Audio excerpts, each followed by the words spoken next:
I'm going to call the meeting to order, City of University Heights City Council meeting. Today is November 10th, 2020, and the meeting is being conducted electronically. 5 council are present, and the first order of business is approval of the minutes October 13th, 2020. They were circulated. Are there any additions or corrections? Hearing none, the minutes are approved by unanimous consent. Now we have consideration of resolution number 2032 approving annual finance report for FY 2020. And Steve Cool is here. Welcome, Steve. Hello, everybody. I'm going to take a few minutes and go through the annual financial report.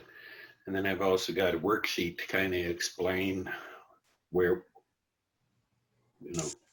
what the operation actually was. So, yeah, Mike, I'm ready for you to Okay. bring the PDF up. There we go. Okay. Okay, so this is the annual financial report. It's the final document that needs to be filed with the state for fiscal June 30th of 2020. This report is due December 1st.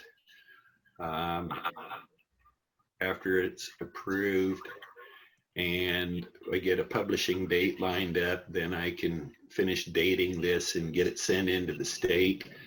And I will also take care of getting the paper copies that need to be signed and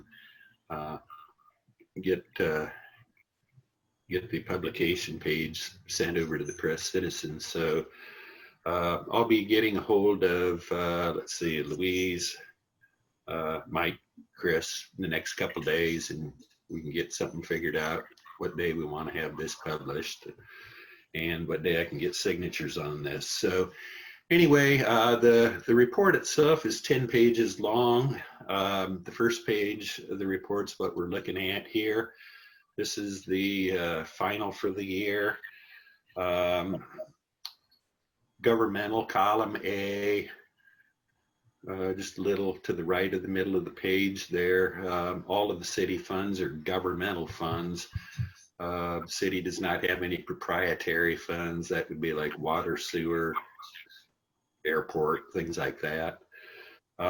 So anyway, when we look over at the total actual, going down to about 3/4 the way down the page, we have the revenues, have the expenditures, and down here we have excess of revenues and other sources, over or under expenditures and other financing uses. We had city actually spent $208,000 more that was taken in. A good part of that was part of the city, part of the planning and everything. I'll cover that in the other worksheet in a little bit. As you know, we have some large capital projects coming up. That was one of the reasons why cities spent some cash. We're using that Olive Court money for the time being to pay for that project until completion. So anyway, we ended up with net expenditures of $208,000 for the year. As far as the budget column, for most categories in the expenditures, the city was under the budget amount. We had a couple of categories that we went over. Once again, this will be in the other report I'm going to show you. Of course, going back to March when COVID really put a crimp on everything, that had some effect on the bottom line, and also it had a lot of timing timing effect issues. So some things that we were planning to do and complete by June 30th did not get completed. They carried over for a month or two after the end of the year. Perfect example is the property taxes. March 31st due date for property taxes was extended till July 15th. And so we're no different from most other cities. We had some people that paid property taxes but very late, and so after June 30th. So I'll go over that also. The rest of the report, I'm not going to go through the detail on it. On the other 10 pages, it's basically all of the information that you've seen in the profit and loss for the year, put in the applicable fund it pertains to, and then also the specific items of revenue and expenses that pertain to each of those funds. So all of that information has been available for months since the end of the fiscal year. There were no changes to the bottom line from the reports that you've had. So anyway, that's what I was going to cover on the report. The other one I have, this is a reconciliation of the $208,000 excess spending back to what we're going to try to figure out about how we ended up for operations. So, okay, we have 3 columns here. The first one on the left, this is actual. This is the actual for the year, and it's the same information that's on the annual financial report. The amended budget was what we amended back in April, and the original budget was done quite some time ago. I'll start with the original. We actually were projecting that the city was going to spend $63,000 more than it took in. The reason being, right there on the first line, we're using option sales tax money to pay for the principal and interest on the 2018 bond issue. I think the first 3 years of that bond issue were payable from lost funds. This is the second year. So that money was already in revenues that the city had taken in years ago, and it's been sitting in the bank account. And so we are transferring $70,190 out of that local option money to cover the principal and interest on that bond. So when we go down to the bottom, we were actually originally budgeting that the city was going to have a slight surplus in operations for the year, 6809. Moving over to the amended budget column, let's see, the first, we were projecting when we did the amended budget that the city was actually going to spend about $100,000 more than what we took in. Same thing, we're going to add back this $70,000 because it's already cash on hand.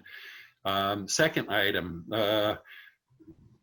we used some of the unspent money from that 2018 bond issue to pay for some tree work in the Swisher track. It was not quite $18,000. So when we did the amended budget, when we add those 2 items back, because we had those funds on hand already, we were projecting that we would have an operating deficit of just a little bit less than $12,000. And we had we discussed a lot of that back when we did the amended budget. Effects of COVID on like road use tax, various other factors. So now we're going over to the actual column. Okay, we spent $208,000 more than we took in. We had the first 2 add backs. Okay, the next one is the Olive Court project. when we do the budget for capital projects, even though these projects may cover anywhere from 1 to 3 fiscal years, we always put it in the budget in the year that we're going to do it. And we budget that at break even. So in the case of Olive Court, that had a project cost of, it was 400 and something, 500,000 somewhere, nice big number there. We had figured that we have developer contribution and City of Iowa City share for that project. And then we were going to use the money that we collected a couple of years ago from the Olive Court lot sales, which was 246,000, and then we were still projecting that to cover the rest of the project, we'd have to probably sell some bonds or something. So we budgeted that project at break even. In reality, it doesn't work quite that way while the project's going on. June 30th, we had $119,000 of costs on that. We had collected a little over $61,000 from both the developer and the city of Iowa City. So that means that we actually have funded $57,700, and that's coming out of that Olive Court lot money. So because we budgeted at break even, we're pulling this capital project back out because it's a capital project. It's not actually an operating cost. So that's a timing issue. The other 3 items here are also timing issues. Okay, in June, the city had to pay that car lease off to clear the title, so we could sell that police car to city of Tipton, and the city actually got the check from Tipton right after June 30th. And when the budget fiscal 21, the current year budget, we have all of that information, all of that costs and revenue are in fiscal 21. But because we had to pay $19,600 early just to clear that title lien and everything, we're going to add that back because we have the expense in 1 year and then the sale of the car, the current year. So we backed that out. The next item, this was pretty much the balance of what University of Iowa hospitals owed the city for COVID traffic services for about 3 months. That $12,925 was actually received in July. All of the costs were paid before June 30th, and when we did the amended budget, we also had estimated that all of the money from the hospital would come by June 30th, but that was not the case. So we had $12,900 that came in after the end of the fiscal year. And then the last item is property taxes. Okay, past history has been for the months of July and August, which are the last 2 months of collecting the property taxes of the fiscal year. The city's collections of property taxes were actually quite small. Prior 2 years, the city averaged about $6,200 property tax received in July and August. Just this July and August, because of the delay in the due date for property taxes, we actually took in about $23,600 for those 2 months. So once again, in the budget, the budget is based on all of it being received in the fiscal year, which is not quite the case. And so because that revenue is coming in later in this year, I added it back. So once we take care of these timing issues and everything here, this is basically an estimate that the city actually ended up with about a $12,400 loss for the year, which was not too far off from the amended budget. So I just wanted to bring this up because even though the city spent $208,000, that doesn't mean it was a loss. We had 88,000 of funds on hand. The rest of the costs here or receipts are all timing issues that in a normal year probably would have fallen, all within the calendar or the fiscal year, or in the case of property taxes, if we had received 6,200 again under a normal year, we would have received about 17,400 earlier before June 30th. So I put this together to kind of make this a little bit easier to figure out with all the confusion and delays of COVID, how the city ended up. So anyway, we didn't end up with surplus, but we weren't too far off from our projections back when we did the amended budget. Are there any questions for Steve?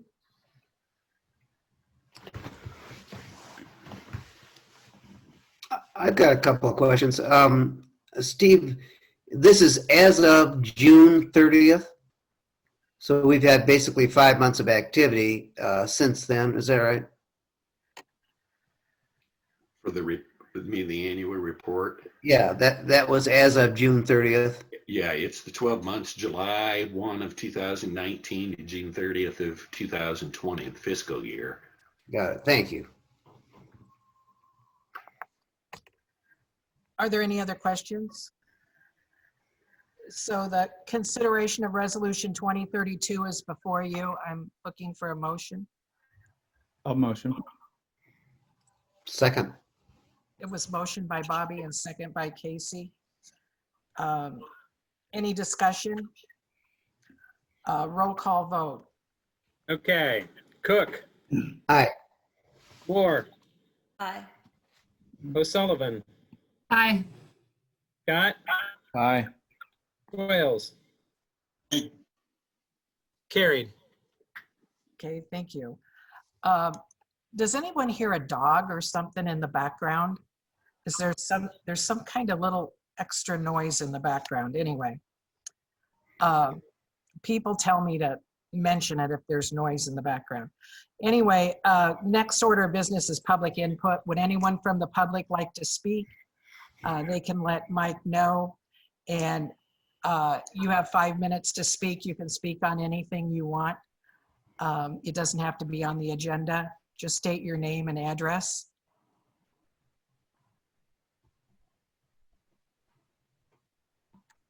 Okay, we'll go on to Mayor's report. And the first thing is second consideration of ordinance number 249, amending the zoning ordinance number 79 to permit the top floor of the hotel in the commercial hotel zone 901 Melrose to be used as conference/meeting space in addition to a rooftop restaurant.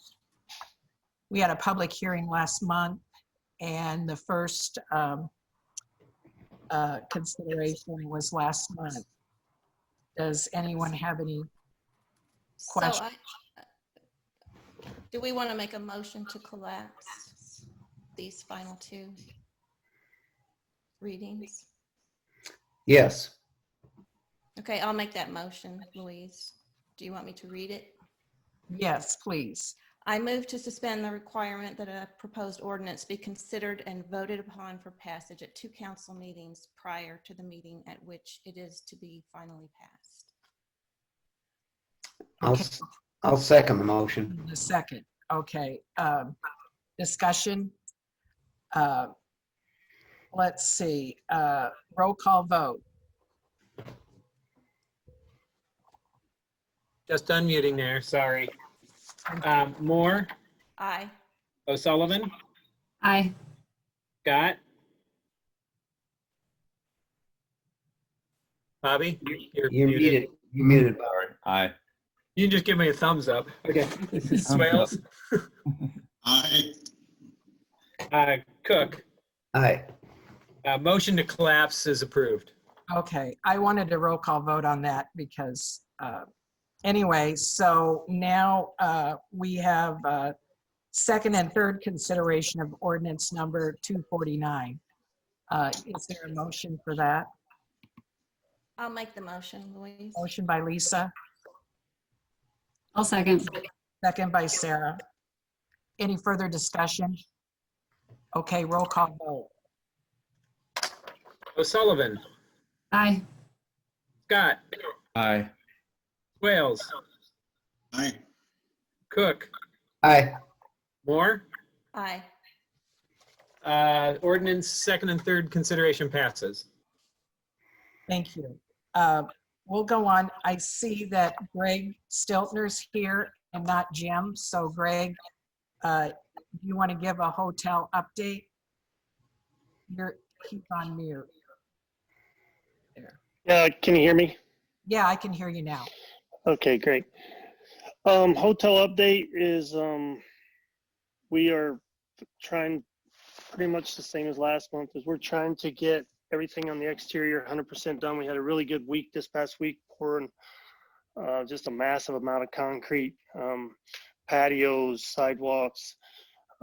We should be finished up pouring all the concrete here in the next less than probably 3-4 more days. We should have all the concrete poured, which I'm really excited about to have that done before winter. Landscaping, we're having trouble with our contractors. You know, they're just so busy trying to get, you know, a lot of other people done, you know, before winter. And we're just having trouble getting landscaping, irrigation contractors on site right now. As far as the interior goes, we're doing finishes on 5th, 4th, and 3rd, and 2nd now. I know we're putting wallpaper up on 2nd floor. And I know that we're doing a lot of drywall work on 1st floor. And so pretty soon here, we'll be doing finishes on 1st floor. So I'm pushing as hard as I can. I wanted to open, you know, as soon as possible, but I just, at this point, it's very unclear when we can open based on contractors not being able to get there. So hard for me, but I'm just rolling with the punches at this point. But again, we did make some good ground this past week because of the weather, so I'm excited about that. Greg, Jim did send some pictures. I'll share those if you want me to. Yeah, go ahead. Yep, you bet.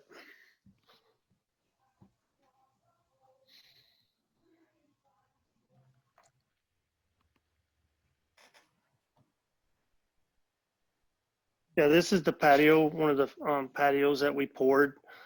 This is in front. Immediately what you're looking at here is in front of the pool area and the canopy that goes into the restaurant area. So that's underneath that canopy. There'll be, I think, 3 fireplaces underneath that canopy you see straight in front of you. And to the left, which you can't see too far, there's another couple fireplaces that'll be down that way. And there'll be a nice decorative railings, or actually, I don't know, I think we're doing planters all the way around that edge. We're doing planters with the, you know, I don't know what kind of plants that we're going to have, but that's going to separate from the parking lot to the patio. Will be a lot of planters, so should look nice. But that's on the Melrose Street side of the hotel. That picture there is.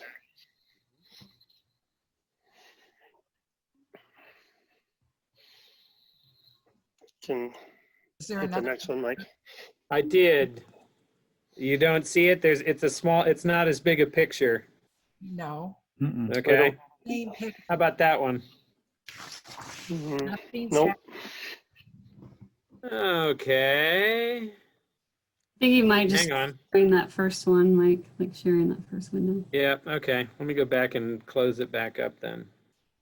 While he's doing that, I was on the phone with Terry Gert today, and Terry said he was impressed with how much progress you guys are making, how quickly you're moving, and I know it probably doesn't feel like it, and we'd all like to get it up and running, but he said you guys Yeah, rolling quickly on different stories and different floors, and he's busy, he said.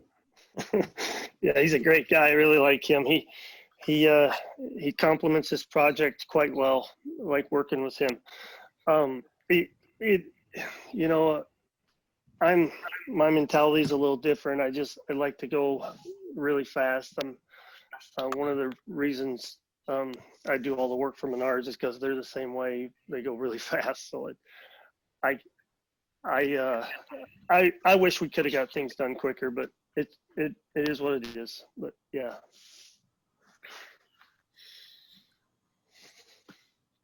You see a different picture now, hopefully. Oh yeah, there we go. So this one, so this is that other side of the patio where I think there's 2 fireplaces on this. Actually, I think you can see stubbed out of the concrete there. There's a couple conduits. Those are actual fire pits. That's the electric to them. And then and that's the patio. That whole area is just a big patio area. So, I mean, this picture is, I think that concrete gets sprayed off and then it gets a sealer, which brings out the color. So it'll actually look even better than that. I mean, that doesn't really look that great, but the color comes out after we put the sealer on it. We saw this one. Be a new one there now again. Yeah, so that's underneath the patio. That's the sliding doors that goes from the restaurant inside to the restaurant patio area outside.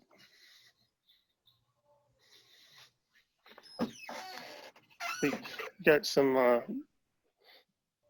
paint, I don't know what goes on there, the tile. Okay, this picture here is just where you go into the underground parking. I really like the look of that brick that we got there. Those are the 4 that Jim sent. Okay. Yeah. Are there any other questions for Greg? The city will be talking to you in the next month or so about the developers agreement. Yeah, no worries. Okay, very good. Thanks everyone. Thank you for coming. I'm going to keep moving along. I'm going to talk about COVID, but I think I'll talk about it a little later in the agenda so we can get through some of these things. Now we'll go to the legal report, and we have consideration of resolution number 2033, authorizing fence exceeding 4 feet in height at 1250 Melrose Avenue as requested by the property owner. And Steve wrote and reported this in his legal report, and Nick Herbold is here, and he's the resident at 1250, and he sent very nice diagrams, very nice pictures. And is Nick here? Yes. Oh, there he is. Oh, hi, Nick. Hello. Long time no see. Yeah. So do you want to go through some of it a little bit, review? Sure. I'll maybe give a summary and see what you guys want to hear about. I don't want to take your time if you don't need to hear from me. Yeah, Nick Herbold, 1250 Melrose Avenue. I'm asking to build a fence that is 2 feet taller than the 4 feet allowed. That would be allowed without council approval in Ordinance 105. The reasons, including my lot, as you can kind of see, is at an angle. So I consider my lot to be a little unique in that the side yard of our house, where a lot of our yard is is actually on the Melrose side. It's also somewhat unique in that Melrose is a busier street. That matters in relation to noise and kids playing out in the yard, that sort of thing. Also, again, not to be too duplicative of my email, but with COVID, wanting to get the kids outside, they're getting a little sick of our fenced-in backyard. And we just would like to have that border to catch balls, to keep them kind of contained. I initially was looking at, a taller fence that would start at the really tall bushes and step down, but settled on more of like just a 6-foot fence throughout where that red line is. That's where that red line, that's where the fence would be added. So it doesn't go all the way to the Kathy's house, for those of you know how she lives on the corner there, and it would border Morgan. And there's an opening where the driveway is. We'd have a fence, and Josiah asked me a good question via email that the gate, if we had a gate there, the gate would roll behind the fence. So it's not a gate that would open into the sidewalks. In talking with Terry Gert too, we'd have gaps between the boards. It's kind of a visibility thing. Also, we're setting it back 8 feet from the sidewalk, which is farther than we would need to under the ordinance, just to make sure that we can see, traffic on the sidewalk, traffic on the street before we pull out or walk out or whatever. So yeah, I had to reduce the resolution of these pictures to email them out. So if you need me to bring up any of my JPEGs that I can zoom in on, just let me know. But basically, I'd ask that you approve the resolution 2033, just so we can have this taller fence, keep our kids contained, keep balls from going into the street, provide a little bit of sound barrier and privacy to our yard. And I think we've, taken into consideration the safety concerns that would be typical when pulling out from a driveway through a fence. Yeah, this net is something I could find that was 6 feet tall. It's actually a little taller than 6 feet, but I just kind of put it up to give a sense of what was being, in a sense, covered up by the fence. Although again, it'll have cracks in it or gaps between the boards, so there's going to be some visibility. And that's where it would end. Obviously, I'm not going to have a fence over the driveway. There'd be the gate potentially that we'd slide out of the way. Does anyone have questions for Nick? I know he sent this information a couple days ago, and maybe you got your questions answered. Any comments? Yeah, I mean, I really don't have concerns with this request. I don't know, Nick, would you want to explain why you're opting to go over the 4 feet? I think it's over 4 feet that needs approval. Because do you mind explaining why you need higher than 4 feet? Yeah, I appreciate that. So there are a variety of reasons. I think that the top of the list is catching more balls that would go into the street from kids, providing a little bit more privacy, because we do spend, some time on that side yard, and I think we'd spend more time if we had just a little bit of a, screen. I think it maybe be the word, since it's not a privacy fence, there because of the gaps. But I think that is a consideration. Initially, when I was wanting to step it down, it was partially to try to blend it into the bushes that are on Kathy's property, just because I don't know how tall they are, but they're very tall. But so that was part of it. And also our house sits up high, we've got half of the side of our house is primarily glass, windows, and it's provides a little privacy for that. And again, just the extra 2 feet, in part because of how the house does sit with the deck up higher and everything, it just kind of gives us a little bit more, of that screen. Are there any other comments? So this is a somewhat unique situation. It's not that we would necessarily approve this for any house. that wanted a 6-foot fence in front.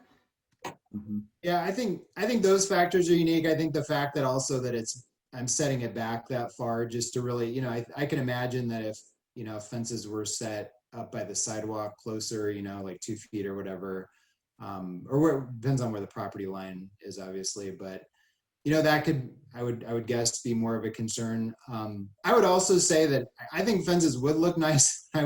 When we were talking about this a long time ago, and some, I think Louise and I talked about this a little bit, when some property owners were complaining that they couldn't sell houses to families on Melrose because of the traffic. You know, I was sitting there with a family living on Melrose, and I thought, you know, that is a concern, but you know, I think it does help to allow people to have, you know, more family friendly houses, to have the ability to have that buffer. But at the same time, I don't think, because of football parking, I don't think a lot of people are going to do this, because I assume it would cut down on their football parking. So I could be wrong. Maybe you'll get a bunch of requests for the same thing. But like you said, I do think my property and how my house is situated with all the side yard and kind of more front yard than most of the houses on the street, I think it is not similarly situated to those houses. Yeah, I think that's good that it's kind of case by case, because I agree, like your lot, you know, is a little different, and I understand the need or the desire to have that, to be able to use the front yard more for those kinds of activities. So, and I feel like 8 feet back from the sidewalk too just won't feel like intrusive, I guess, or I don't know, put off by being that close to the sidewalk. So.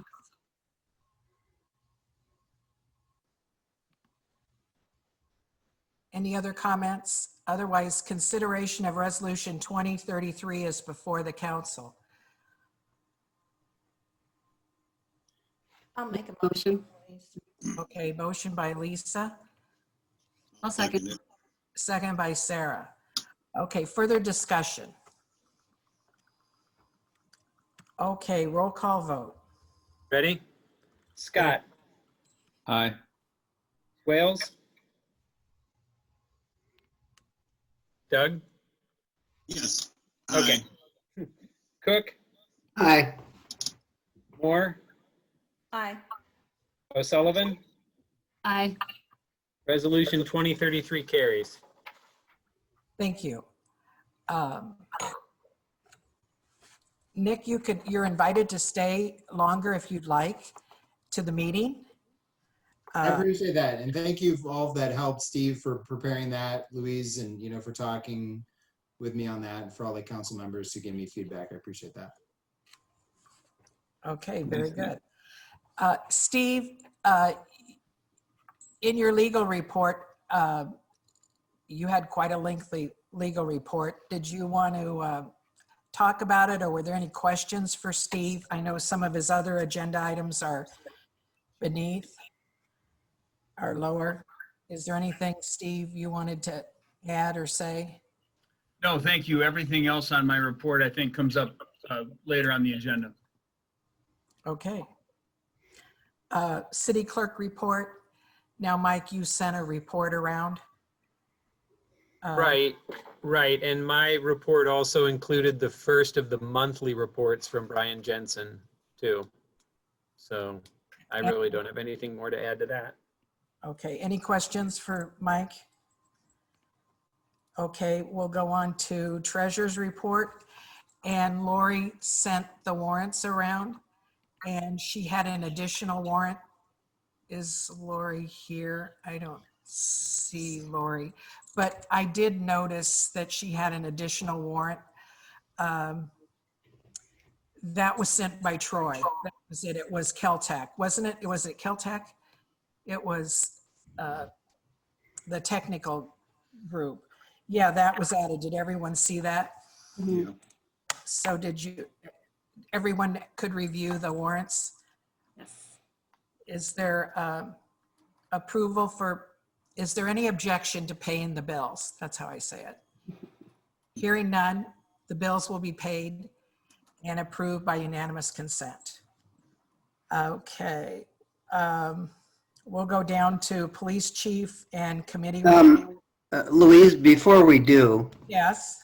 as you know, I've been asking and Lori, and she's been very good about providing me with a report on the what we have done year to date, how it compares to last year, and where the variance is. And I find this, very easy to read, and I think I mentioned that. But I'd like to take a couple of minutes and show that report to the council and see what they think about it. Mike, could you put that first page up on the screen?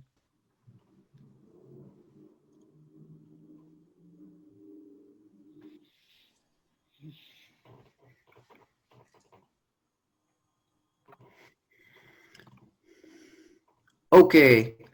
I'm hoping you can all see this. It's a little bit small, but what you'll see is that we've collected $445,000 in property taxes. We're a little bit ahead of where we were last year by about 40,000 bucks.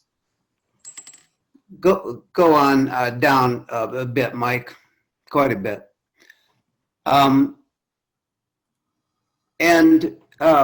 I was looking at this thing, and it's pretty intuitive. You can see the Olive Court reconstruction at $292,000. We didn't have anything like that last year, so there's quite a difference there. And that $104,000 for tree trimming and lawn care is, I think, for is it Black Squirrel that did all that work for us, Louise? And Yeah. that's ratio work, which I think we're going to be reimbursed for eventually. Yes, Is there- about 90 to 95% of it, probably. Okay, great. Go on down the line a little bit, Mike. And I don't know if Steve has done this, but at some point, I think it would be helpful for the council to see how our allocations relate to, say, other cities. I mean, general government, public works, the police department, that kind of thing. So we can get a better idea of how we're doing relative to other cities, and get a kind of a best practices arrangement there.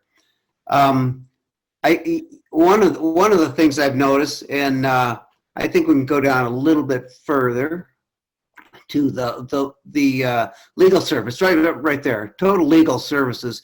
And we're obviously starving Steve's children because we're down $18,000 from where we were last year. But he put in a lot of work for the hotel, motel, and that reflects that. The cost of government has gone down about 15,000 bucks. And I think that's due to the Zoom conferences we've been having. You can see that total general government, 57,473 versus last year's at 72,000.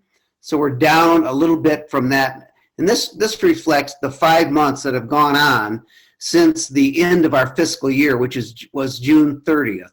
So in order for us to be current on what's happening now and what's happened over the last 5 months, I think this is very helpful. Okay, go down to public safety, bottom line there. I think you can go a little bit further.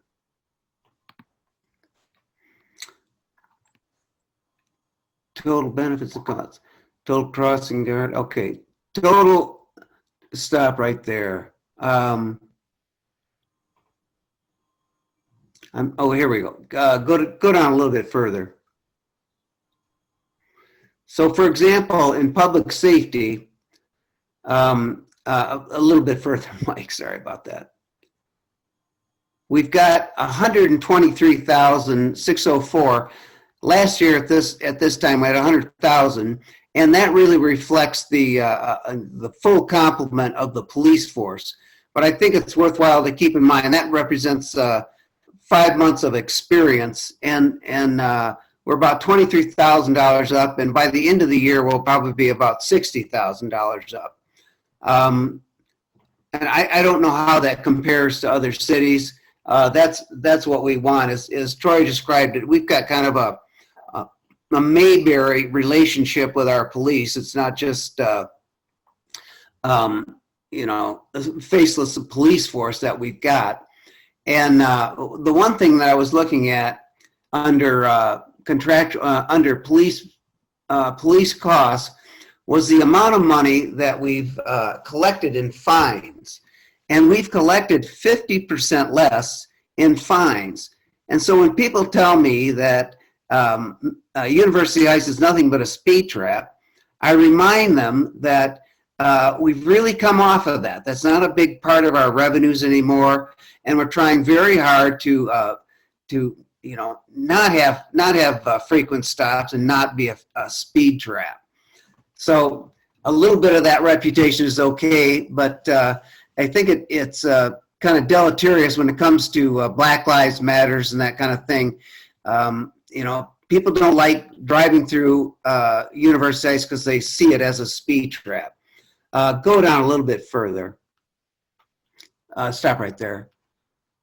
Okay. So public works, total public works. Now let me see. I was a little confused by this. I see. Roads, bridges, sidewalks, contractual services were a little bit lower, but that's on the order of, you know, say 13,848. I think we could, versus last year at 19,000. We now have a 2-year budget that I think is about $1 million. And I'm not real sure how that relates. But clearly we spent $292,000 on the Olive Court improvements, and I think we should be mindful of that, though we had some extra sources of income that helped us out. Go on down. And so net ordinary income, you know, last year we had net income of 218,000. This year we're at 97,000. We're pretty much in the black, but we spent, and I don't know if we've overspent or not. I don't think we have. But we've got net income of minus $121,000 less than we had last year at this time. And now understand that the year-to-date budget deals with all those timing issues. The budget, you know, it's going to be changing over the years, but by looking at these numbers, we can get a pretty good idea of how it's changing, how fast it's changing, and we can find out from one month to the next just exactly, you know, how we're doing. So I just wanted to, I thought that the council would find this to be useful. Thank you, Mike. Any questions for Casey? Okay, we'll go on to the police chief report and the committee report. Chief, you sent a detailed report. It's just 2 quick comments on it. The football, because of the ordinances that you all passed at the last meeting, wanted to give a quick update. The very few gatherings that I have addressed, most of them were unaware of the changes, and all of them have been receptive to my conversations with them, and none of them have repeated. So that has gone well, and it's been well received. The other thing that I wanted to jump down to, the only other thing given time considerations, is that on October 29th, I did attend the Iowa Summit on Justice and Disparities. This was the 8th annual summit hosted by the NAACP. You all approved a monetary contribution to making that event happen. And despite the fact that University Heights was not able to provide funding at what they consider their sponsorship level, University Heights was included in on both the program and throughout the summit. Whenever there was recognition given to the sponsors, University Heights received equal billing for their contribution, monetary support, and ongoing commitment to the effort of the NAACP. So I wanted to share that with you too, and that's all I have unless there's questions. Thank you. Okay, Sarah, did you want to report? I know you sent around a written report, maybe. Yeah, I sent a report, I guess just to echo that a little bit, just regarding the committee that's met a couple times regarding reviewing the history of the racially restricted covenants in University Heights. The committee met for a second time in October, and I expect that either the next meeting or in January meeting, we'll have a report from that committee and kind of what they've come up with and what they're going to ask of the council. So I'll just state again for anybody who wants to join the committee or express views, you can reach me at my email address. It's not too late to join another meeting if anybody's interested. And thanks to those that have. So it's been good discussion. That's all I have. Okay, any questions for Lori? I see Lori joined us. Sarah? Okay, we'll go on to engineers report and streets and sidewalks committee report. Josiah, you sent who wants to start? Josiah sent a detailed report. And let me know, Doug. You kind of broke up there, Josiah. Can you say that again? Yeah, do you want me to start or would you like to? Pretty much, I looked at what you have. It looks like everything's going to be probably less traveled over twice if you go ahead and present. But my report pretty much is going to dovetail into what yours is anyway. So why don't you go ahead? I think you've probably got the numbers that I think we're hoping to hear tonight for some projects, and we can go over the pedestrian survey that we did also. Okay.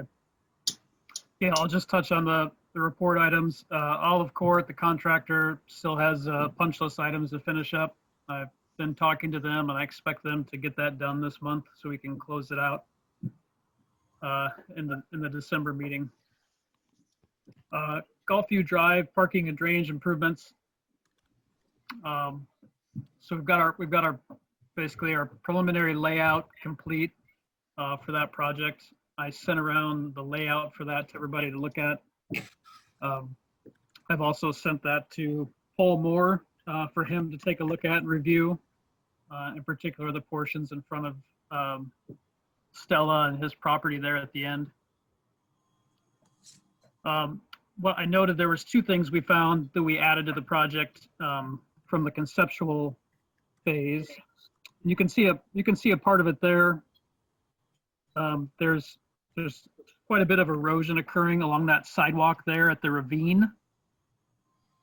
And so we'll actually need to add some retaining wall blocks along that sidewalk to address that erosion and shore up the fencing that's there along the ravine.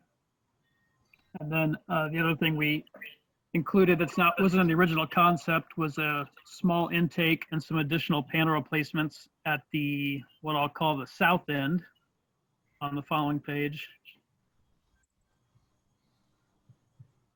Right there by the ADA parking stalls. There's a low spot there between those ADA stalls and the entrance to Paul's parking lot that would not be able to be addressed by grading or changing elevations. So there's a small intake there to pick up that drainage. That shouldn't be too much of an issue. That's a striped out portion of the pavement, so it's not a traveled way. The other thing we did, I noted on my report, was since we're here and there's been lots of discussion on sidewalks, we looked at what would it look like to replace the sidewalk along here, since we're replacing sidewalk in front of Paul's residential property and through the driveways. On Olive Court, we went with 5-foot sidewalks for the new sidewalks. So we looked at that originally.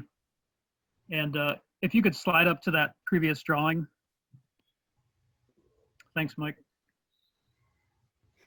So there is some room here between where the city's right-of-way is and the existing sidewalk that's out there today. Today, there's a 4-foot sidewalk out there.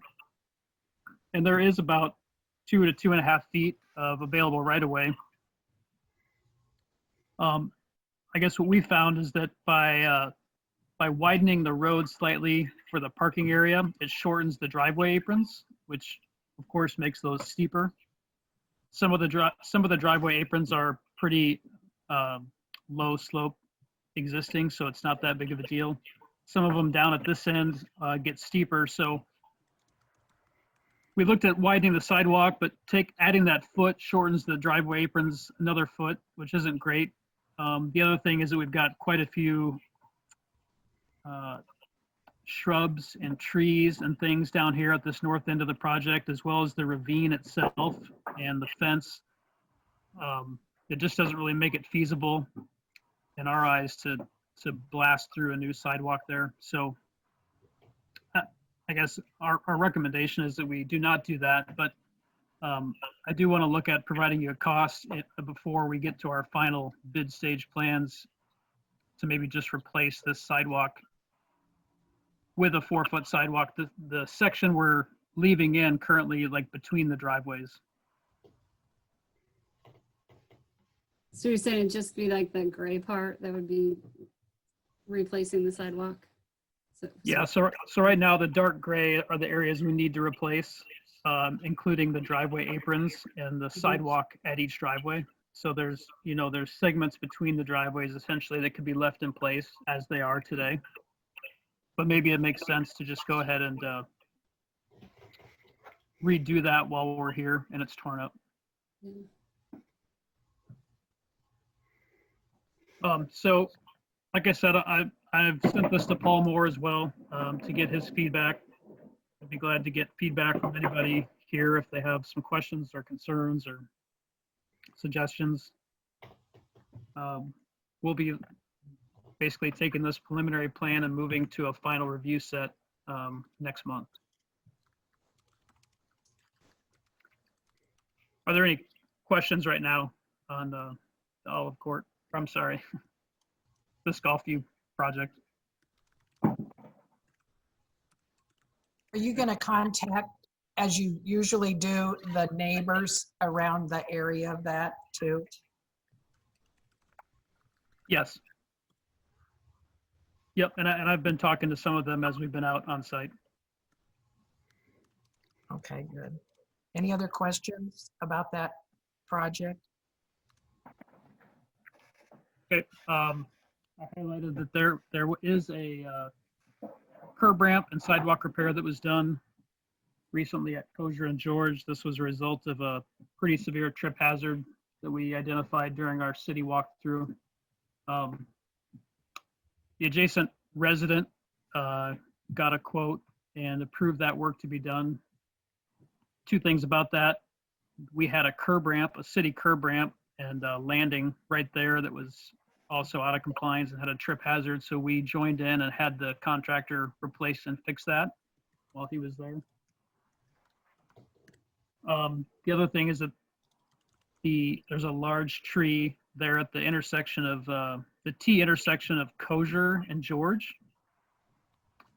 Now, that large tree and the roots were basically the cause of this severe trip hazard and tilting these panels inward.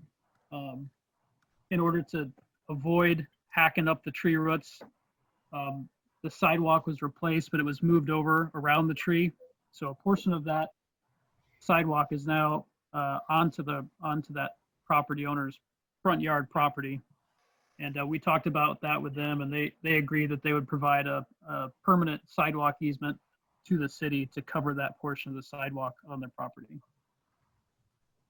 So we'll need to take care of that now that it's poured and measure out that location. And my plan is to work with Steve to see what kind of resolution we need to get that accomplished.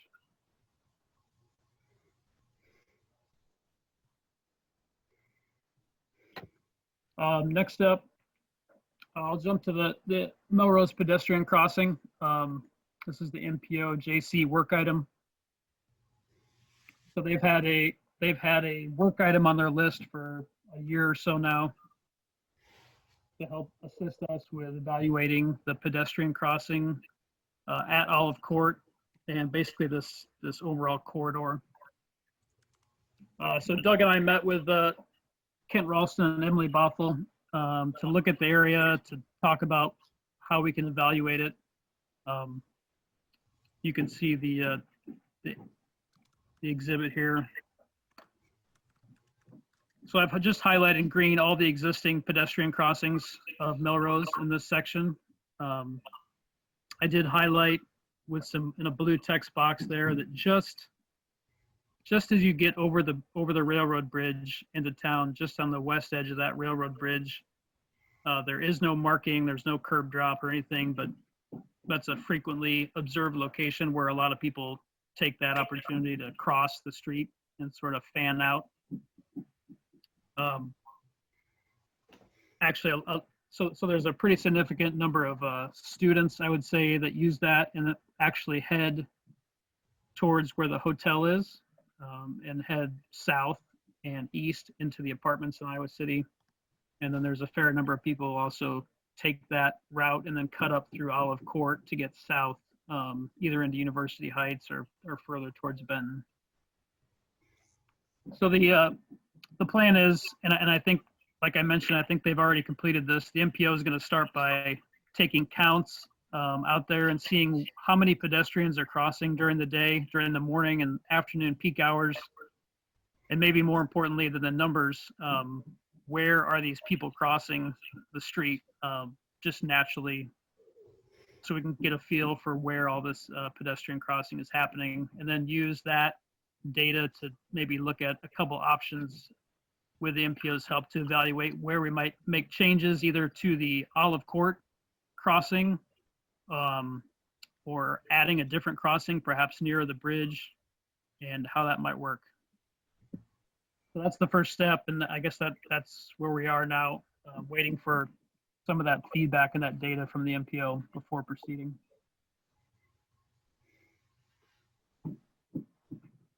I also provided in my report under that item a number of items just with background on the crossing here and sort of where we've been over the last 5 to 10 years and how that crossing has been addressed at multiple times throughout the years. And can you explain to him, Josiah, I know in the past there was a kind of a lot of support for putting a crossing, I guess, back where it is originally there at Olive Court, but it's so close to the stoplight, it's almost inappropriate to have it there. And then you look at the way people are crossing their behaviors, and right where we observed where that yellow highlight is, that seems to be the place that people congregate to cross, like you say, to go to that across to the hotel parking lot to those apartments that are straight south of that. But I think anything west of that would not fly, and really anything east of that, I mean, I think they would just go down to Hawkins Drive and cross. So I guess I see the yellow as primarily the best place to put it if we do any. Now, I have heard both sides. You know, I have people that say we don't need a crossing. They have one back up there, you know, by Stella's, and then one down there at Hawkins Drive, and we don't need another one. As a driver, you know, they would hate that to be one more thing to stop for, you know. But I guess with the hotel coming in, I think that's always going to be a hot, heavy zone right there.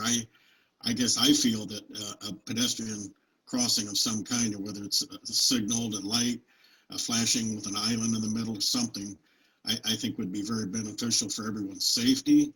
It's an inconvenience somewhat, but I think there's going to be a large volume of people. I mean, even in the future, that's going to be a place to cross for whatever reason people like to cross there. So I think that's a good point. Yeah, and like we've talked about, and the MPO has mentioned in the past, if we want to do something and you know, we don't want to do something that no one's going to use, so that's part of the reason to find out where people are crossing. And yeah, like you mentioned, that yellow highlighted area does seem to be where everybody wants to cross. You know, we wouldn't want to try and do something at Olive or put a bunch of effort and cost into doing something that no one's going to backtrack to use anyway. So right. And not to say people still won't cross where they want to. I mean, it's just, it's almost like they keep looking over their shoulder. You know, I walk there myself a lot, and I tell you, I'm just as guilty. If I see an opening, I look over my shoulder, and if I see nobody coming, I'll cut across that street no matter where the crossing is, just because it's an opportune time to get across. So I'm just as guilty. The other thing on here, and I didn't mark it on here, when we met with the MPO, we also talked about, you know, would they evaluate the possibility of an additional crossing at Evashevsky Drive on the east side of the bridge? And that's something they may look at as well, depending on the numbers they get from their counts. But that would be under the city of Iowa City's jurisdiction. Right. It'd be interesting to see what the data says. It'll be interesting to see the results of that, I think. And it was amazing in the hour that we were there. You know, I think I saw 20, 25 people cross right there, right at that spot. Yeah, I've seen that too. Yeah. Josiah, I'm just thinking outside the box here. The bridge has a concrete barrier on the sidewalk to keep people from crossing on the bridge, correct? That's correct. If you extended that barrier further to the west, I guess maybe you can't do that because there's a driveway into Stella's, but if you extended it further, would that fix the issue? If it's substantial, it probably would, but yeah, you would not be able to, because that's the entrance to the Okay. driveway or the parking lot area. Very good. I think the yellow highlighted area is a more reasonable place for a crosswalk than the green one. That's just too close to the intersection. And if somebody decides to jump out in the street and you have to slam your brakes on and the people behind you are trying to get through that light, it's not a happy thing. But the yellow one. And you're right, Lisa, because at that yellow, it's kind of a high point yet because there's kind of a crown to the road, and at that yellow spot is a high enough place you can see both directions.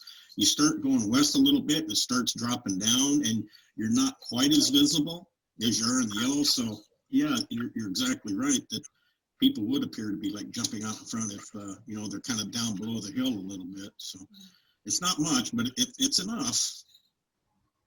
When you think of like once the hotel's open, all the people that are going to want to cross to get to like Kenneck or Carver, like you're going to have to walk all the way down to Hawkins or back. And they're just, yeah, that seems to be the logical place from there. Or Evashevsky. Or, yeah, Yeah. or yep. Yeah, you're right. Yeah, we looked at Evashevsky too. I thought we put something on the picture there, but we even looked at that right on the corner on the east side of Evashevsky there, right at the corner. That was one spot also that we thought that would be a good one. We must have missed that, Josiah, but yeah, there was one that we did look at right on the east side of the Evashevsky driveway there. That was like my second favorite spot, I thought, you know, because it's still, again, high enough up and it's kind of midpoint and there's, you know, enough distance between so you're not like stopping twice, you know, once 25 feet from a stoplight. But we felt that the one where the yellow was is just watching people, just watching their behavior and their flow. That's what people wanted to do, was cross right there, and it kind of made sense because it was a shortcut behind the hotel, and it takes them right back to those apartments. And I don't know how many people use that a day, but there must be a bunch of them.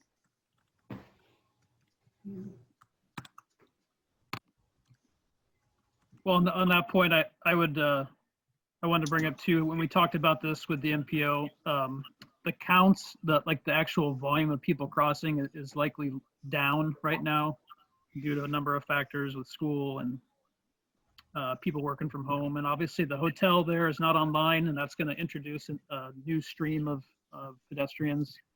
So, and we recognize that, and they did as well, but I think what they're saying was we could always scale those up or down, but the most important thing is like, where are people just crossing? You know, how are they distributing themselves in this area?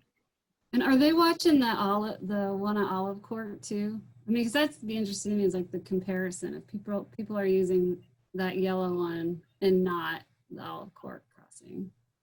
That would be telling. Well, the day that I saw a lady sitting in a chair doing a traffic count in the afternoon, she was sitting kind of in between the hotel and Olive there. It was about right in the middle there. So I don't know if she was counting both, but she was kind of facing the hotel more than she was the Olive. So I don't know exactly what they did. Maybe they were keeping track of both, but I really couldn't tell you until we get some information back from them. I can tell you, Sarah, that when we met with them, that the intent that they had for us was that they would basically not just look at that spot. They were going to try and see who's using the crossings at Kosher at the signal and who's using Olive and who's just sort of crossing mid-block and whether anybody's crossing over on the other side of the bridge. So that's what we're expecting to see. Excuse me. I don't know what you got to do to interject here. Can I talk or? Sure, Jeb. I see you're here. Okay. Yeah. Let me make a couple other comments on this. In favor of this yellow intersection. My new location, I'm there a lot. The other thing that's going to happen, there's two other events that are going to happen. This sidewalk that goes along the west side of the driveway into the hotel is going to connect to a sidewalk that's in our development, which is going to cut down people going down Olive Court. And the second part is there's going to be a Starbucks in this new hotel, which I think more people will head towards and get their fix for the coffee fix for the morning. And so you could see a lot more traffic coming out, pedestrian traffic coming out of the hotel entrance. So those are a couple other items to think about. That's good to know. Thanks, Jim. I didn't know that. I didn't know that about the sidewalk cutting through. Yeah, I think my wife's been working Glasgow over pretty hard on that. So I think we're getting that. So I see. Well, we're happy to hear that. I'll be frequenting Starbucks as well.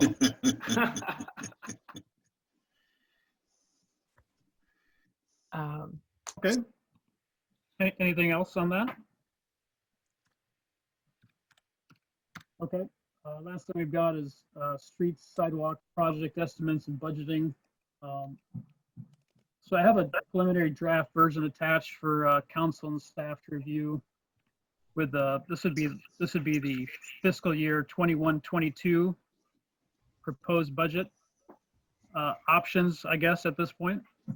So typically we'd update this again for the December meeting. So at this point, any comments anybody has or suggestions or questions on that, please take a look at it and let me know. I don't know if you have that up or not, Mike. Seeing it. Oh, there we go. Yeah. So if you could scroll down to the second page.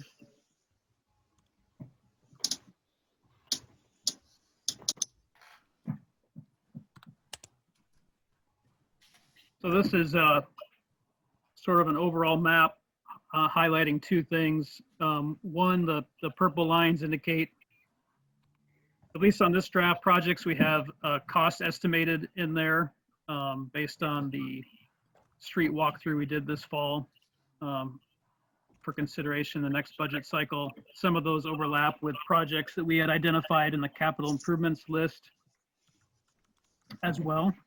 And then I just showed in blue, I just wanted to show some areas in blue that projects that were completed this year or in this current fiscal year budget, either completed or starting up next spring. So starting with that, the items in the current fiscal year that are still to come for next year are obviously starting at the top. We've got the Gulfview Drive improvements. Along Melrose, in this current budget, we had approved for placing some concrete landing pads at the bus stops along Melrose. So there's, I think, 6 of those. And then all the way at the bottom at Mahaska and Oakcrest, we have an all asphalt surface repair that's scheduled for starting next spring as well, once the weather allows.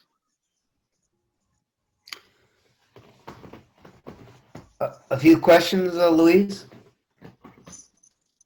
Or are we not to that point yet? Oh, yeah, we're at questions, fine. I think one of the things that's Olive Court, as you know, was split into half, so that half of it was charged in last fiscal year, and half of it was in this fiscal year, $292,000.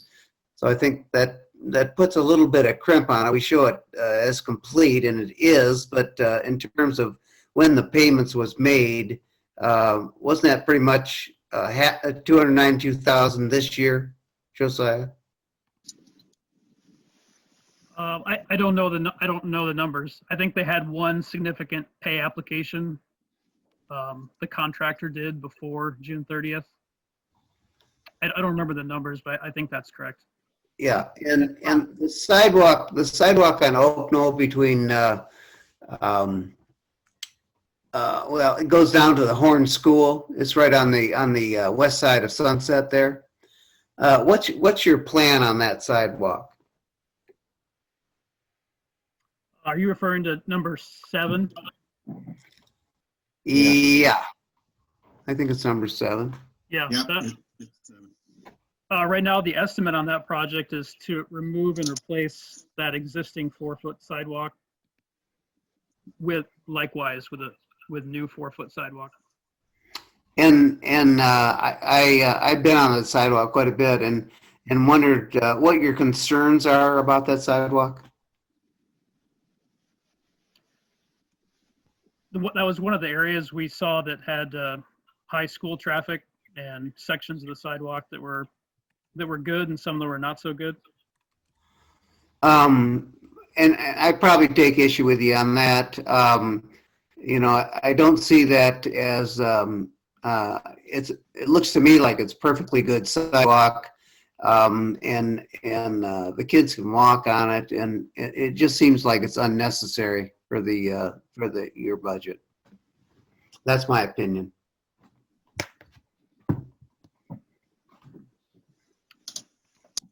Did you want to ask anything else? Yeah, are you talking to me, Louise? Yeah. Yeah, okay. So I mean, not in particular. I'm sure everybody may have some feedback or questions on these, and I'd certainly like to hear that, like Casey shared. I'm still double checking and looking at a few things that I'll follow up with Doug on as we proceed to more of a final version in December. And Mike, could you boost that up again so we can see the numbers on this? Scroll down a little bit, yeah. There, stop right there. Okay, and up so that I can see the bottom line. And can you make that a little bit bigger for old guys like me? So we've got in these costs about $500,000 per year. And we've got 292 that we've already spent on the Olive Court. And I think this includes the Paul Morph project. And I'm kind of curious as to where all this money is coming from. Well, that'll be a council decision. Well, but we're limited in terms of how much money we have, Louise, and where it's coming from. And so there's certain things that the council can't decide. We're actually constrained by that. So I'm just curious as to where this money, where you and Doug see this money is coming from.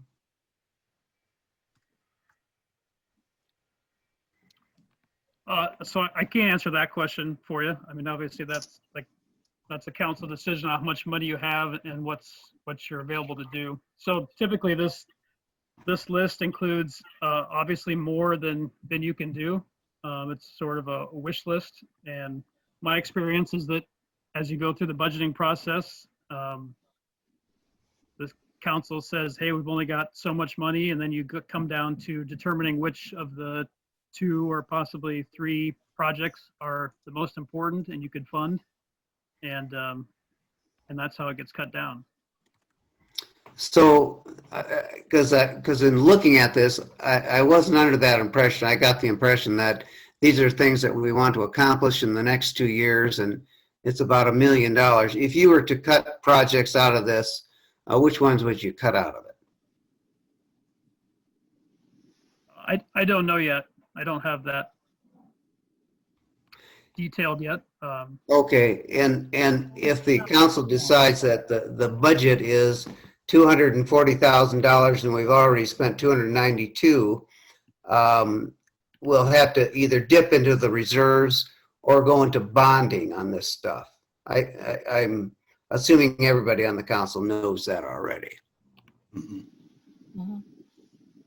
Those are these the projects numbered. Is that any way like a priority as you see them? No, I just grouped them by streets and sidewalks, and I numbered them so I could number that map on the second sheet. So you could look at that and see where in the world that is. Okay. And then the 2 COSER projects, it's like those are 2 options for COSER, right? So number 2 and number 4. Do I understand that right? That it's an either or approach to that street? Hold on a second. No, that's actually 2 separate locations. Oh, it is. Okay. Number 2 is the section of Kosher Avenue west of Sunset Street. This is the section of street that doesn't have curb and gutter currently. It goes down the hill from Sunset down to George Street. East of Sunset. Yeah. Sorry. Yep. East of Sunset. Number 4 is actually. Oh, I see. Way over. Okay. Yeah. 4 is a section of panels that have broken up on that portion of Kosher. Okay. Number 2 is the full length of street east of Sunset down to George Street. I did want to make a note about that. So we had provided cost opinions in the past, in the recent past, on upgrading the street, reconstructing the street. We've had discussion about adding curbs and replacing sidewalks. As part of our street walkthrough, and I think I mentioned this in my report last month, a full reconstruction of this segment of street in the same fashion that we did with Olive Court would be a significant construction disruption, not only just to the street and the right-of-way itself, but to all the trees that are in there. I would say that the condition and the quality of the street trees on this section of street are very much different than what we had at Olive Court. A lot of them are in very good condition. So what we looked at during that street walkthrough is there a way to accomplish the goal, which should be to refurbish the street, maybe address the drainage and add sidewalks, replace sidewalks without the full reconstruction. And so that's what's reflected in this cost estimate here under line 2. It's not a process where we go and tear everything out and rebuild it, but it's more of a remove and replace the overlay, the asphalt overlay in that street. And we're looking at adding a very low profile curb on the north side of the street only, with some minimal intakes to collect that water. Again, to try and limit the impact of construction here, but still get that street refurbished and address the drainage. And does it include? I think that's a good idea. Just does it include replacing the sidewalk, or just? Right now, that estimate does. It includes replacing the sidewalks on both sides. Okay. And the trees would likely remain with that approach? That's my hope, yeah. Yeah, by limiting that excavation work along the edges of the road, we can avoid having to touch the trees as much as we possibly can, and just work off the surface. And staying with the same width of sidewalk.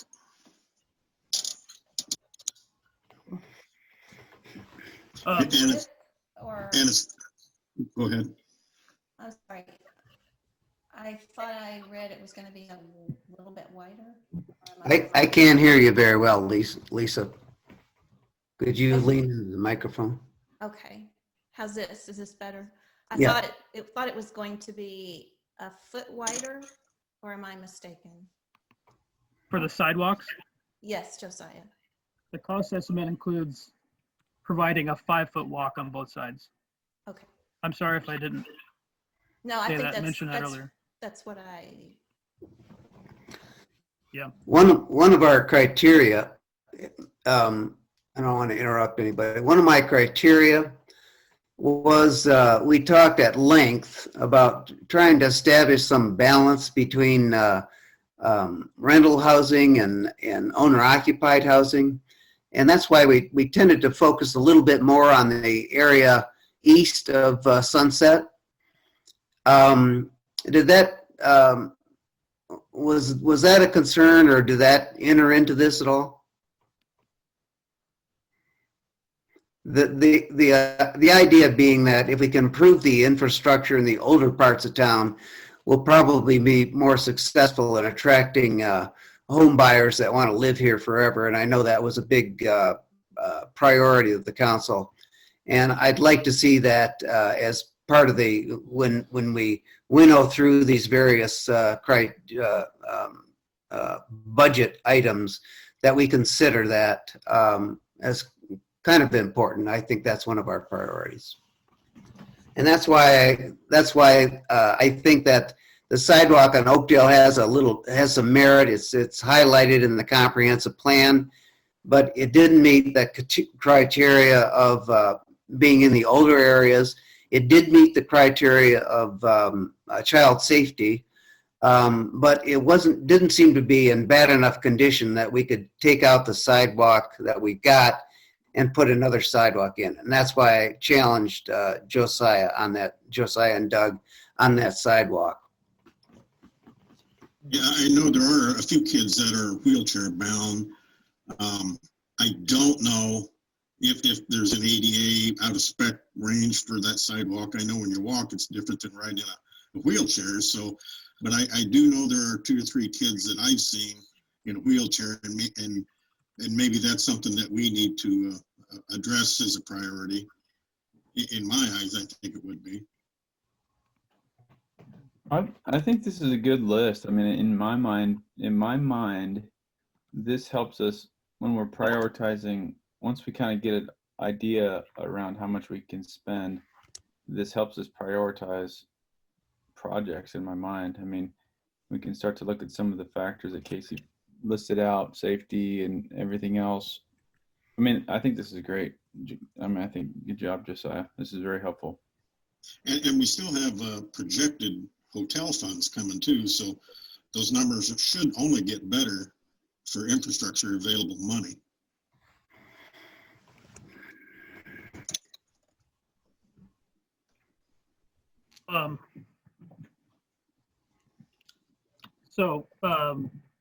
Yeah, I'd appreciate any other comments you could send Doug and I our way as you get a chance to look over this the next week or 2.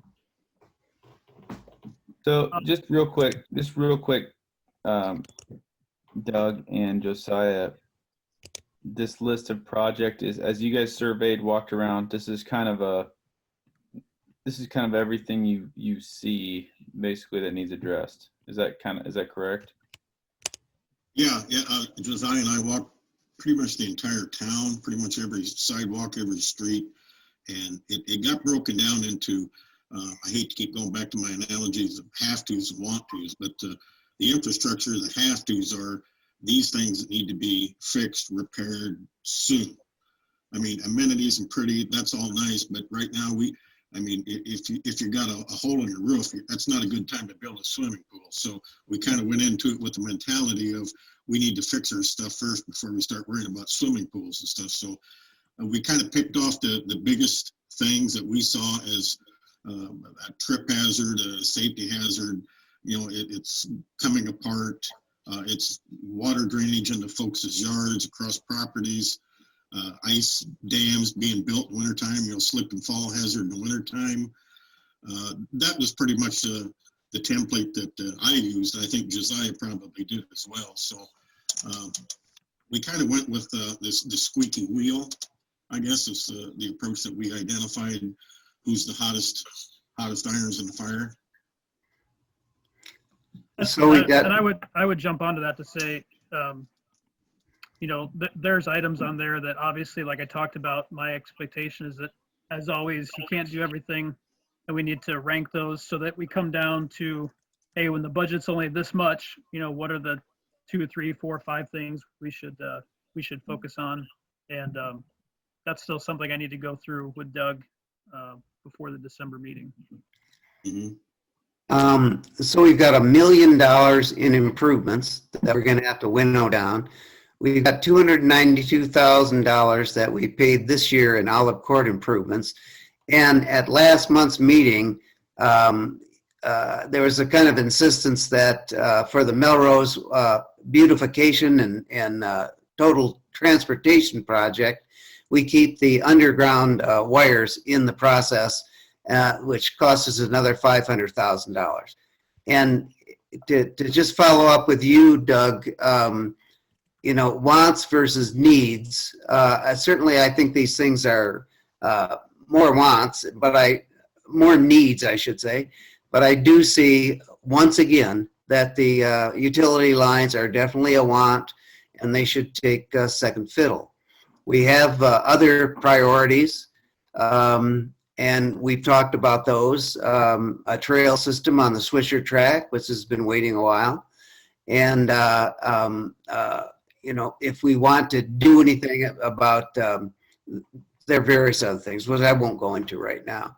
But we can't do all of these things. If we want to bond substantially, then yeah, we can do them, and we can do it on the if come. But I think counting on the hotel motel tax, that should be used for recreational purposes. That's what it's for, to build our tourists and complement our hotels. It's not for just usually just to fix the streets. That has very particular reasons, and those funds won't be available. The Visitors and Convention Bureau takes $40,000 of that, $240,000, which we're projecting based on occupancy factors and how much those rooms rent for. That's kind of an iffy calculation, but we think that optimistically, if we get $200,000 out of that by the end of the year, that end of the year being 2021, then we can count on it. But it has specific reasons, I think. Well, like I say, there is a huge difference between improvements and repairs. And that's where we got to draw the line of what do we see as a council as a whole, not me, just all of us, as improvement, and what is infrastructure repair. Again, I understand, about the hotel money, but not all of it's going to go into promotion and tourism. There should be a pretty good chunk of it that does go toward our tax income for our use in infrastructure repairs. So I guess we have to identify all these projects as, are these repairs, are these improvements to help promote the city? That's where we have to, as a council, decide, that we'll have to hash out and work with what the money that we have to work with. So that's all I got to say about that. Okay. Are there any other questions for Josiah or Doug? Okay, we'll go on now to, Louise, can I make one quick comment? sure, I'm sorry.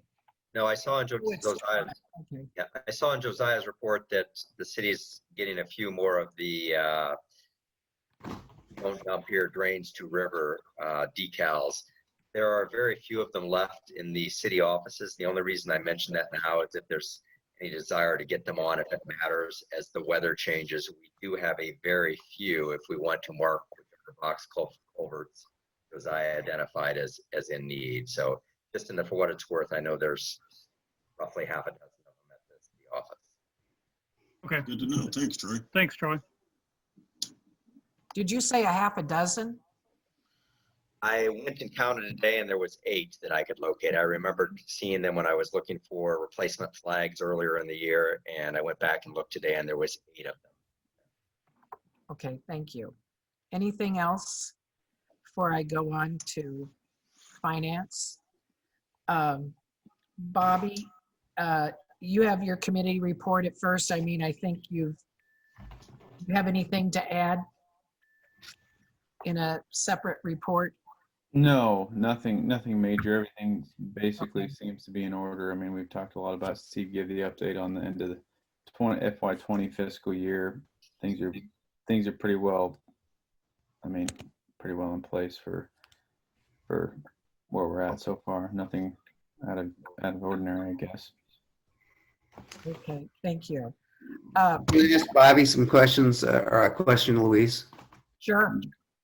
Bobby, do you have any feelings on $1 million worth of repairs, $750,000 on the Melrose project, and the fact that we've already spent $292,000? I mean, how do you see that playing out?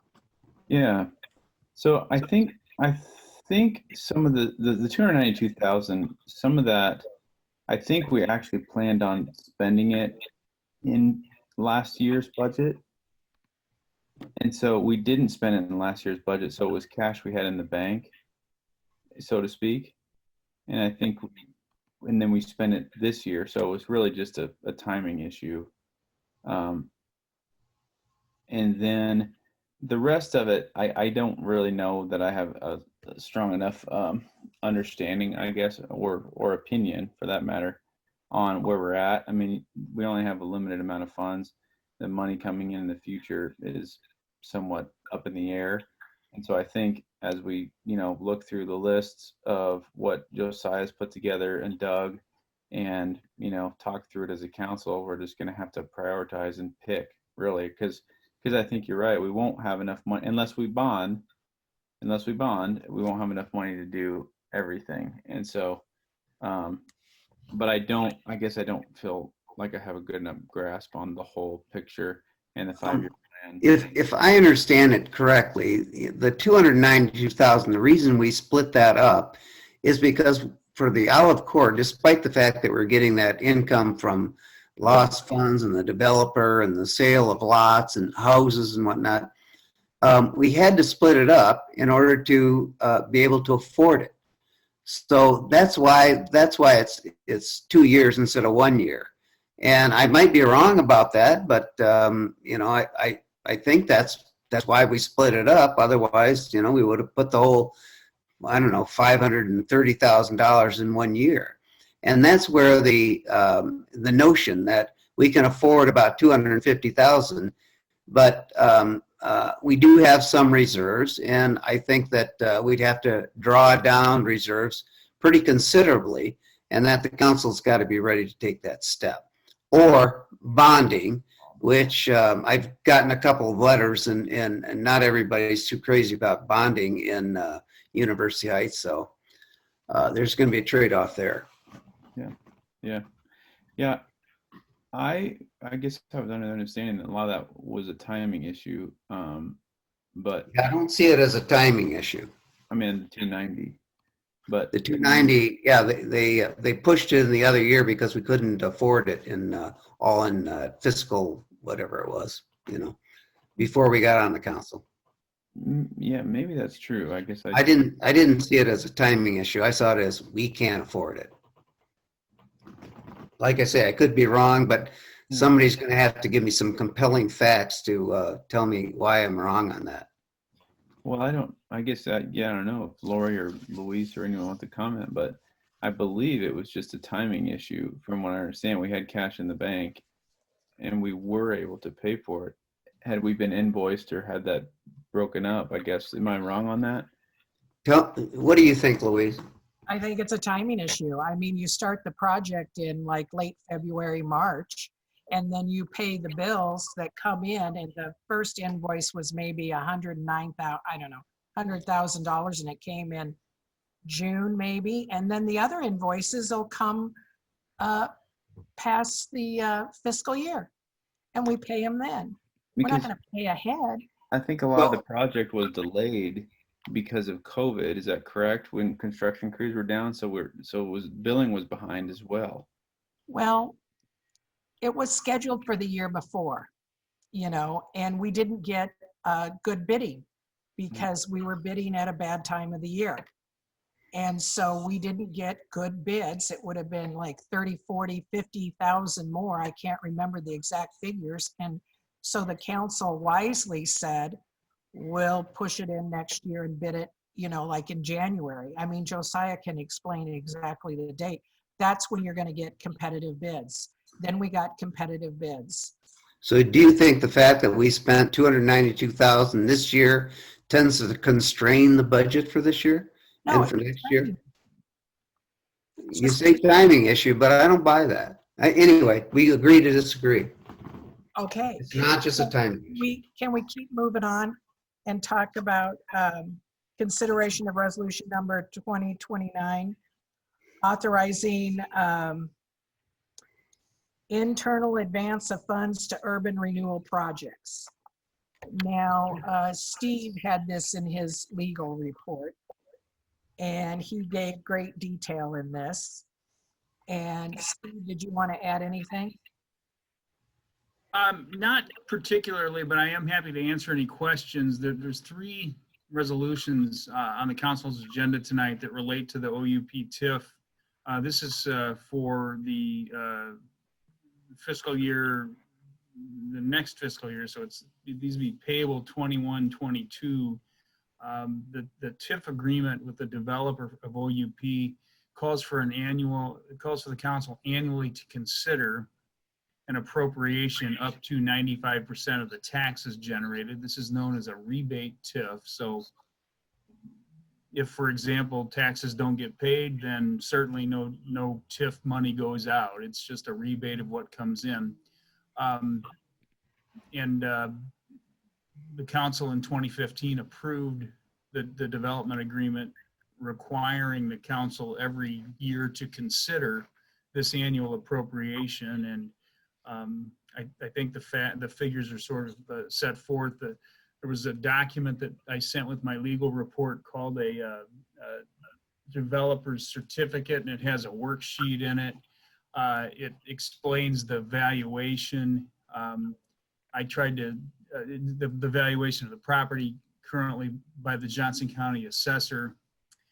And I tried to explain in my legal report, because the property in question, the OUP property formerly was a church, and it was a small assessment, but it wasn't taxable because it was a church owned by a church and used for church purposes.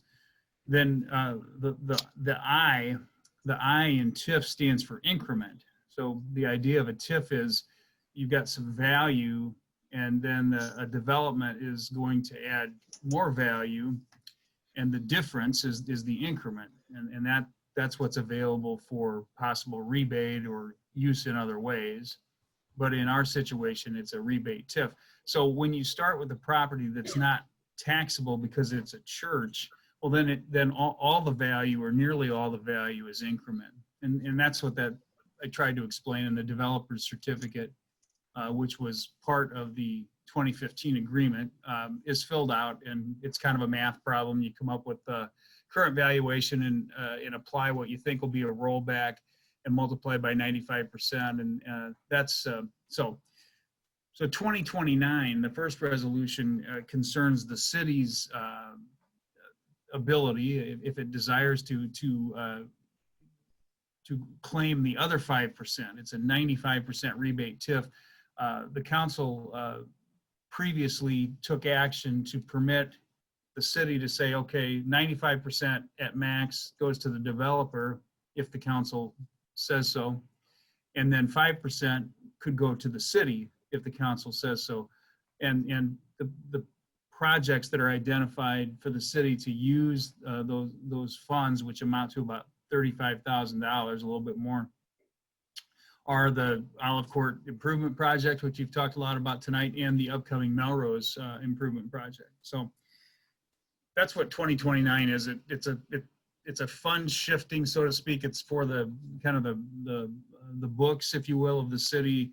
We're going to take money and set it aside from the TIF to pay bond costs or actual construction costs for these particular projects. I guess I said more than I expected. Okay, and so you explained that, you even explained the urban renewal projects in your report. And so consideration of resolution number 2029 is before the council.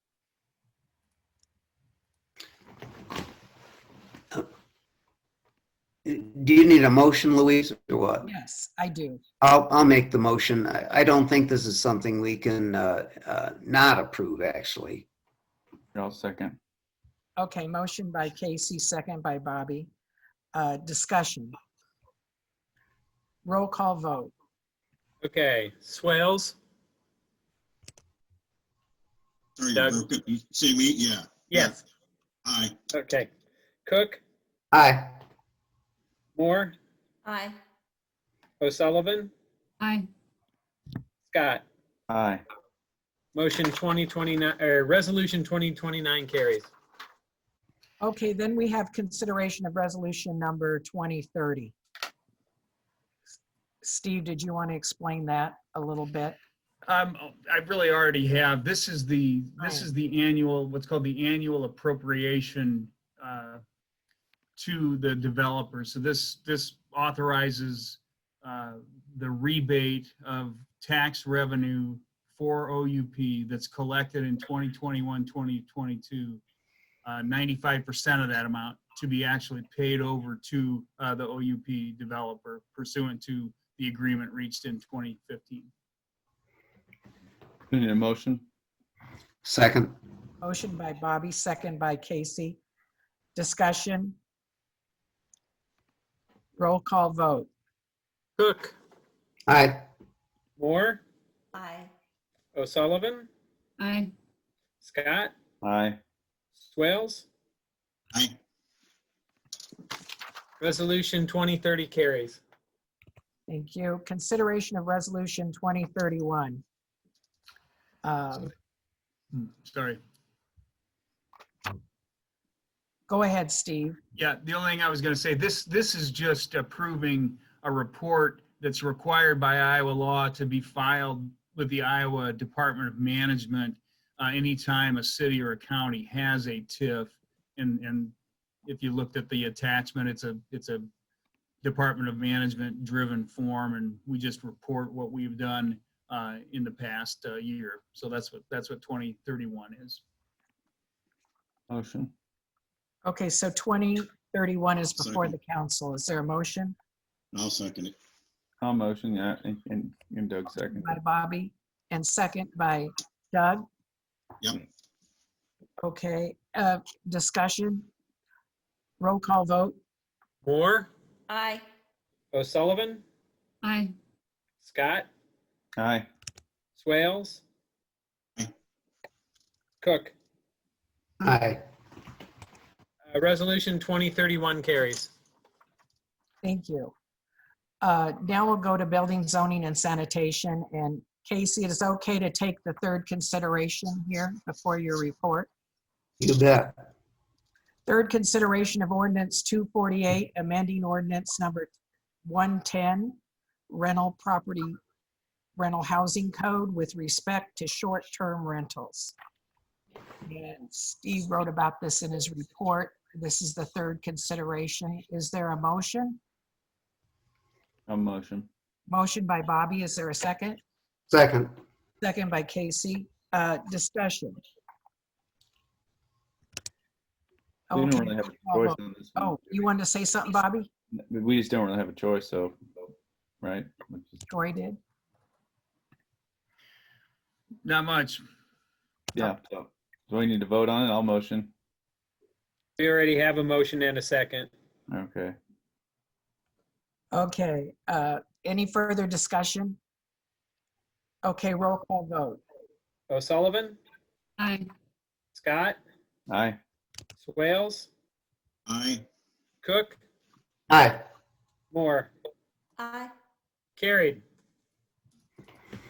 Okay, we got that taken care of. Okay, Casey, do you have anything to report? Yeah, I had some nice letters from Martha Terry and from Patricia Yegi. And what I'm going to do is I'm going to just make those available to the council so they can see what we talked about. They were both in favor of the Melrose project generally. We talked about whether or not, budget items and things we've talked about already tonight. So I don't think I'll go into that much. Copy of it. Did everyone get a copy? Did the other council get a copy? I don't know. I did. I'm asking the question right now to the council. I got a copy of Martha's email. I got a copy of Martha's. Did you get a copy of my reply? I did get a copy of your reply, Casey, to Martha's reply to your reply, but not to Pat's. All right. All right. I saw it said council at university-heights. Oh, it's very possible I missed it then. But This reply, it looks like pardon me? Did somebody say something? Yeah, I can't understand whoever's talking. It looks like this letter that I wrote to Martha just went to her. But she replied and sent it to all of us. That's great. That's great. And then my reply to Martha just went to her, right? But So you didn't get my. We saw it. You did. Okay. Unless you replied again to her. I replied twice. I wanted to assure her that the lighting was not in jeopardy and that we chose very carefully and what to cut out of the thing so as not to jeopardize the project. And I also mentioned that Louise said she could sell the project provided that we got the design percentages squared away. That's what I wrote to her, basically. But I said it much more tactfully.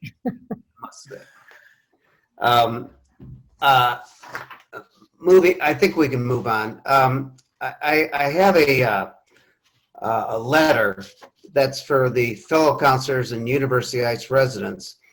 I appreciate the trust you have extended to me to elect me to the city council.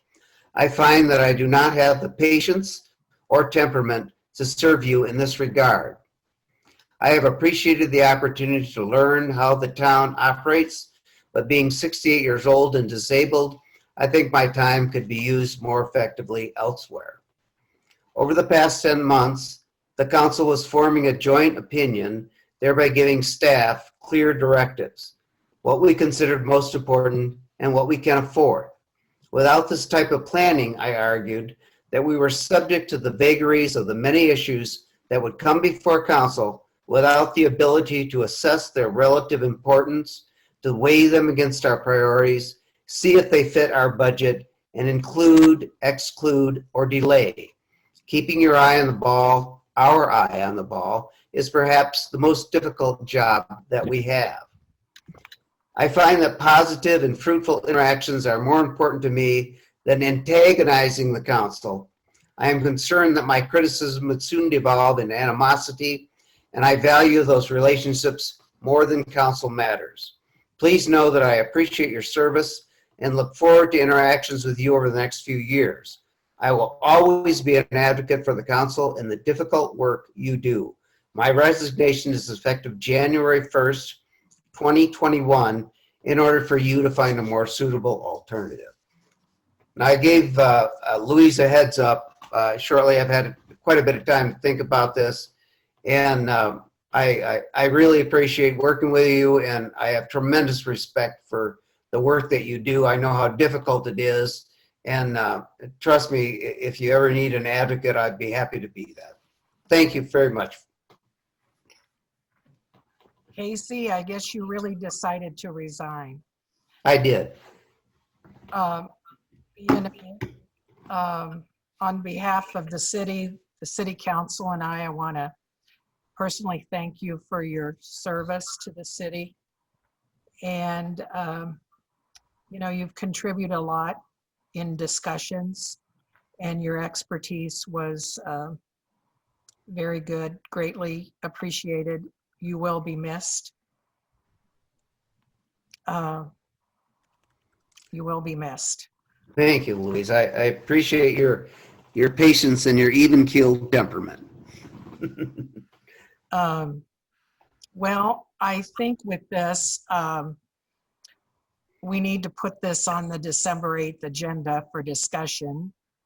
And in case you did this, I asked Steve Ballard if he would review, because we've been through this before, what steps the council would have to do and what are their choices. Steve, could you speak about this? Yes, I can. So we have been through this quite a number of times. The Iowa law gives city councils two paths to go down to fill a vacancy. One of them is to appoint someone to fill the vacancy, and the council would have 60 days from the effective date of Casey's resignation. So that gets you to about March 2, I think, to appoint someone. That, you know, we're sitting here on November 10. That would appear to give you plenty of time in December, even January, to come up with a plan for announcing the vacancy, asking for applications, maybe having people appear at a meeting to present themselves. At least that's what councils in the past have done, and then making an appointment. So that's one way that the council may fill the vacancy. The second way is for the council to call for a special election. And that's about what it sounds like. The council has to give the Johnson County auditor 60 days notice of the special election. So you can't say we'd like to have a special election next week. You got to give them plenty of time. There's a whole system of rules and dates on which special elections may be held. So I'd have to consult with the auditor about that, but it would be sometime, I think, in the late winter, just going through the past election season in the presidential and national elections. You can imagine that if a city had a vacancy, say in August of 2020, and said, hey, we want to give you 60 days notice, we want a special election, the auditor, the law says, no way. We've got another election and that's going to be taking up all our time. So anyway, the council may choose to fill the vacancy by special election. If the council does not take any action within 60 days of January 1 to fill by appointment, then or to ask for a special election, call a special election, then automatically an election would be held. Okay. So you can fill by appointment, you can call for a special election. If you don't do anything, you'll have a special election. And then if you appoint someone to fill the vacancy, then a petition could be submitted by, the code says it's 15%, or it's eligible electors equal to 15% of the voters for the office to be filled the last time there was an election, which was, you know, November of 2019. That probably amounts to something like 33 or 34 eligible electors. If the council fills the vacancy and then receives a petition that's signed by the right number of eligible electors, then that triggers a special election. So even if the council says we're going to appoint someone, if a petition is received for a special election, then a special election will be held, and carrying that forward between the time of that appointment and the special election, that council person who's been appointed does get to serve. So that's a lot of process, but that's generally what the process is. Okay, thank you, Steve. Let's put this on the December, with everyone knowing that, we'll put it on the next agenda and discuss in detail moving forward. Is that okay with the council? Yeah. Yeah, that's great. Yes. Lisa, is that okay with you? Yes. And Sarah? Yes. Okay, thank you. Wow, now we have, did you have anything else, Casey? I mean, I don't know what you can say after that, but. Well, I'll probably recuse myself on the discussion in December and let you guys make the decision. Okay, thank you, Casey. Lisa, you sent around an e-government report, and I think it's self-explanatory. Does anyone have any questions for Lisa? As she mentioned, the next leaf vacuuming is next Monday. It starts on November 16th.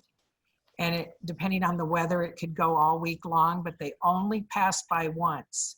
So yeah, you only get one shot at it. So, but I think they've done a nice job with the first leaf pickup. And there's a lot more leaves out there now. That's for sure.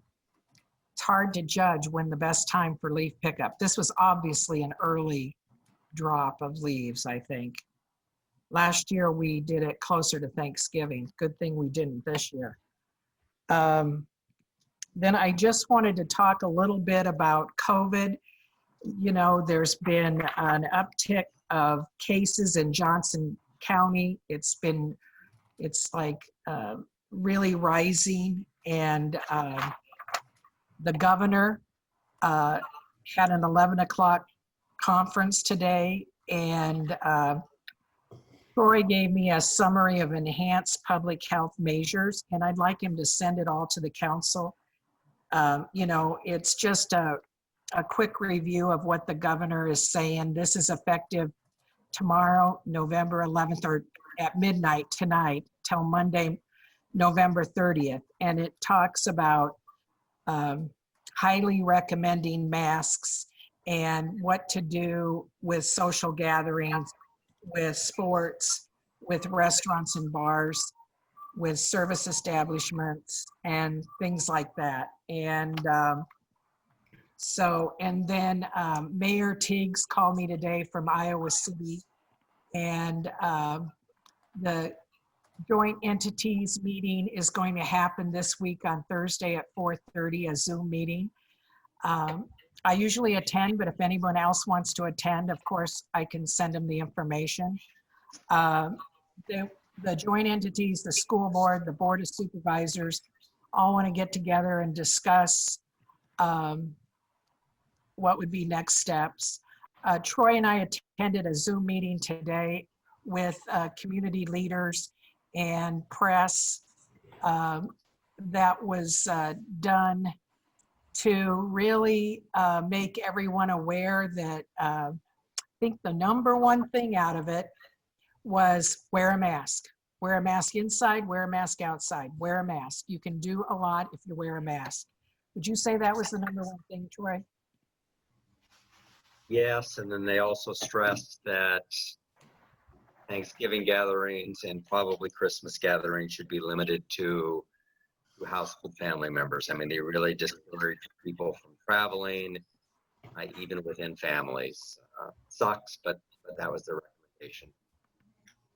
Yeah, that's a good point. I actually have notes from it, and yeah, holiday gatherings. The director of the hospital, the administrator of the hospital said, you know, there's 1 out of 10 times that you're going to be at risk, but the greatest risk is people you know.